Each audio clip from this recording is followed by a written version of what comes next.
Tentunya dalam rumah tangga itu cara melihatnya kita harus punya macam-macam kacamata. Orang normal, suami cukup, istri cukup, istri cukup, maka suami yang sangat cukup ini biasa ngasih nafkah. Kalau tidak ngasih nafkah, gila dia. Masa anaknya nggak ada kasih makan? Mana ada orang lebih jahat dari dia? Dia punya rezeki nggak ngasih nafkah, pasti dia gila. Apalagi merongrong istrinya, wah ini kalah sama kerbau. Saya kalau urusan begini agak sedikit keras. Kerbau itu saya ngelihat kerbau suami istri di sawah, nggak pernah dia ngerebut rumput pasangannya itu. Masa ada suami ngambil milik istrinya? Malu dong. Suami mampu. Suami mampu kadang-kadang karena pelitnya ngentengin. Jadi untuk nafkah itu istrinya keluar duit terus. Dianya sembunyi pura-pura nggak punya duit, padahal dia punya duit. Dan kalah sama kerbau. Bahkan kerbau pun lebih bagus dari dia. Ini masalah amanat ini. Kecuali laki-laki tidak mampu. Nah ini kita tengok dulu apa sebab permasalahannya. Makanya waktu menemukan seorang istri menemukan suami, kita lihat dulu dong. Apakah suaminya golongan yang pertama tadi? Nah ini kalau golongan yang pertama ya nggak bener dia. Tapi kalau golongan yang dia nggak punya kerjaan, antar dulu dong, jangan marah-marah dulu kan begitu. Ada contoh pada zaman dia bisa saja bekerja, tapi ada orang nasibnya bangkrutan, jual bangkrut, kerja dibohongin sama orang, ada nasib begitu. Nah dilihat dong laki-laki itu. Jadi jangan buru-buru kita menilainya, tidak disamakan dong. Kalau ternyata dia orang laki-laki nggak mampu dan dia sudah berusaha dan sebagainya, diamnya bisa saja diamnya kecut, tidak mampu menjawab apa om, saya tidak punya kerjaan, saya nggak punya duit, lebih baik saya diam, bahkan mungkin dengan tangis diamnya itu. Hanya mungkin seorang istri kadang tidak mengerti itu. Kalau ini contoh ada pada zaman Nabi, seorang perempuan ngadu ke Rasulullah, dia punya anak, ya Rasulullah saya punya suami, mungkin kayak gitu pertanyaannya persis, saya punya suami nggak pernah ngasih nafkah ke saya, suami saya adalah bangkrut, ya nggak punya usaha, nggak punya kerjaan. Lalu Nabi bertanya, terus kamu makannya pakai apa? Alhamdulillah ada peninggalan korma dari orang tua saya, masih bisa makan. Cuman masa kok nombok yang saya terus yang nombok, ya Rasulullah, masa saya terus yang nombokin? Oke. Nabi adalah dengan keadilannya mengatakan, memberikan jawaban yang pertama, kalau memang ini pertanyaannya tadi, suamimu tidak bisa bernafkah sama sekali, maka seorang istri boleh minta cerai. Nah boleh minta cerai, karena apa? Urusan makan nggak bisa ditunda, sayang makanya minggu depan aja, ya nggak ada, biar saja pisah, lalu dia menikah mungkin dengan suami yang bakal memuliakan dia.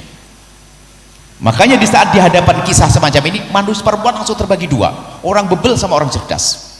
Orang bebel langsung mengatakan, oh iya gitu ya, cerai, itu pasti bebel dia, cerai. Yang cerdas nunggu, mungkin ada jawaban lagi dari Rasulullah. Nah inilah, yang mulai tadi sudah senyum-senyum itu bebel. Cerai nggak dikasih nafkah, cerai. Nggak tahu anda bebel atau cerdas? Bebel atau cerdas itu? Kalau bebel langsung mendapat tawaran pertama, kalau memang suamimu tidak bisa bernafkah, maka kamu boleh minta cerai, tidak dosa, karena tidak diberi nafkah. Cuman dia perempuan cerdas.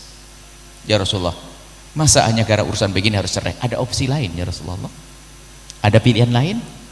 Nabi menjawab, pilihan yang kedua adalah seperti yang sudah kau lakukan, kau yang mencukupinya. Pun karena suamimu juga karena memang tidak mampu mencari rezeki, kau yang mencukupi, maka saat itu kamu mendapatkan pahala berlipat-lipat, pahala sedekah, menyenangkan suami, silaturahmi ke anak. Apa kata perempuan cerdas itu? Ya Rasulullah, aku milih yang kedua saja, biar aku yang mencukupi, biar aku dapat pahala berlipat-lipat. Pun juga suamiku tidak bisa bernafkah karena memang dia tidak bisa bekerja. Kata Nabi apa? Sungguh benar pilihanmu. Ini cerdas, karena apa? Memang suaminya adalah tidak mampu, nggak mau dipaksa suruh nyuri. Kecuali suami ongkang-ongkang, lah ini betul tuh kurang ajar itu. Ongkang-ongkang, waktu gajian istrinya langsung ditagih, mana?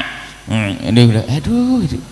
Tapi kalau memang suaminya adalah orang yang tidak mampu, ini maka seorang istri bisa punya peran mencukupi keluarganya, maka pahalanya berlipat-lipat. Tapi ingat, ini ada babnya baru lagi, wahai para bapak dan ibu yang solehah. Itu nanti biasanya judulnya berarti suami istri harus berkarir dong cari rezeki. Oh iya, gak apa-apa. Akan tapi harus ada rambu-rambunya. Pertanyaan, apakah boleh seorang istri berkarir? Jawabannya adalah boleh dengan catatan. Pertama, suaminya mengizinkan, tempatnya adalah juga tempat yang terhormat, ya. Kemudian mengizinkannya benar, Bu.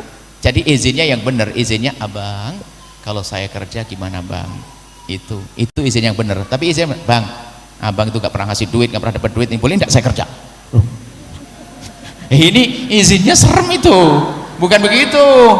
Izin yang lembut. Lalu suami mengisikan, iya maafin aku sayang ya, iya bang nggak apa-apa, aku rida.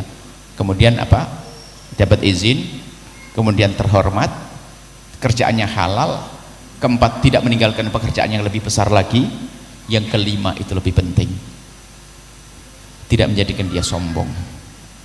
Ini yang kelima sengaja saya letakkan di paling akhir, sebab banyak kejadian perempuan itu kalau sudah punya sedikit kelebihan biasanya langsung lihat, kalau punya masalah langsung cerai saja, sehingga banyak kalau lihat janda-janda itu banyak kaya-kaya karena dia gampang meminta cerai.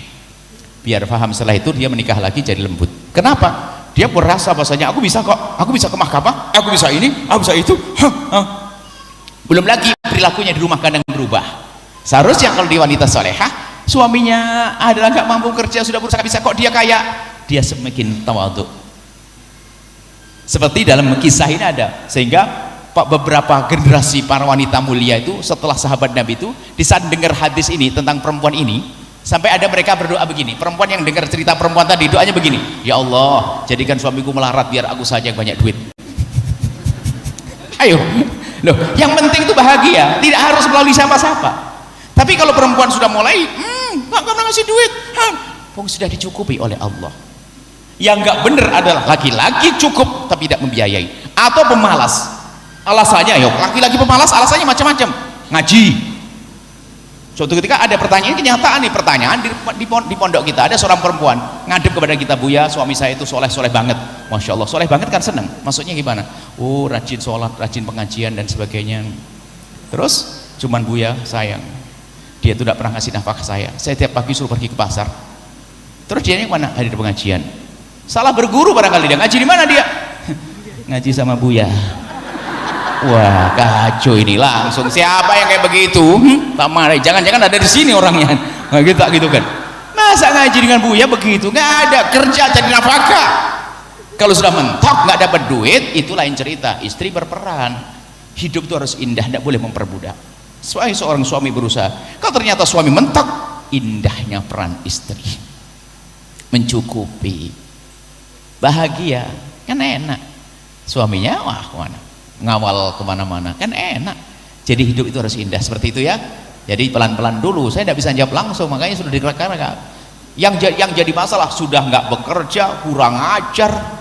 Kalau tadi kan masih pelit masuk mahkamah diambil sama mahkamah langsung dipaksa. Sudah nggak kerja minta begini, waduh kambing aja ada begitu. Betul, saya marah dengan laki-laki seperti itu. Kamu alasannya pengajian, ikut ustadz keliling, pendamping, pengawal ustadz. Tidak usah jadi pengawal ustadz, pengawal istrimu saja. Ini harus hidup yang benar, nggak boleh melanggar syariat. Gayanya memang kebaikan untuk menutupi kebusukan, nggak boleh. Kebaikan ya kebaikan. Sama ibu-ibu itu kadang ada pengajian itu karena marah sama suaminya, emosi itu pengajian itu. Bapak udah pernah ngaji? Nggak boleh Bu ya. Suaminya sudah kangen-kangen dari pagi tadi pagi datang dari Jakarta ngantuk, yang abang mau ditemani. Ini pengajian Bu ya, yang datang. Hawa nafsu, pulang sekarang. Nggak boleh, senengkan suamimu dulu. Jadi indah itu penting. Ada yang begitu? Ada yang suaminya datang tadi? Ya nggak ada, tinggal diem tuh ya, nggak ada angkat tangan tuh. Sudah izin? Yang indah jangan biasa membuat keributan di rumah tangga. Boleh mau dilanjut sampai siang juga boleh, sampai Jumatan.